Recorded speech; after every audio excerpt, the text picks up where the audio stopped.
পবিত্র ঈদ উল আজহার আজকের দিনে সারা দেশ জুড়ে চলছে কোরবানির আনুষ্ঠানিকতা। ত্যাগের এই মহিমায় উৎসবে মুসলিমরা পালন করছেন তাদের ধর্মীয় কর্তব্য আর মাংস বন্টনের মাধ্যমে ছড়িয়ে দিচ্ছেন ভালোবাসা ও সহমর্মিতা। বিস্তারিত আহমেদ অনির প্রতিবেদনে।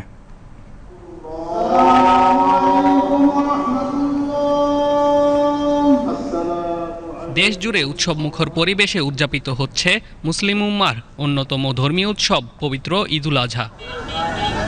ত্যাগের মহিমায় উদ্ভাসিত আজকের দিন।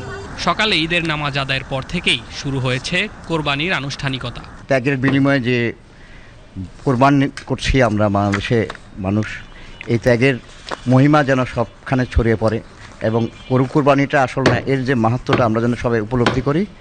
রাজধানী ঘুরে দেখা গেছে নামাজ শেষে আল্লাহর সন্তুষ্টি অর্জনের লক্ষ্যে কোরবানি দিচ্ছেন মুসলিমরা। আমরা গরু কোরবানি করেছি এবং আমরা নিজেরাই গরু কষাই কাজ করতেছি এবং আমরা নিজে অনেক আনন্দ হইতেছি। এখানে অনেক মানুষ কোরবানি করতেছে, সাথে নিজেরা খুবই আনন্দের সহকারে দেখতেছি, মজা পাচ্ছি এবং অনেক ভালো লাগতেছে। আজ খুশিভাবে একটু কাজকাম করি, নিজেরও মজা লাগে, আনন্দ লাগে। কোরবানির পশু জবাই করে তা ভাগ করা হচ্ছে 3 ভাগে: আত্মীয়, গরিব দুঃখী আর নিজের পরিবারের জন্য। আত্মত্যাগ ও সমবেদনার এই দিনে সমাজের পিছিয়ে পড়া মানুষের মুখেও ফুটে উঠছে হাসি।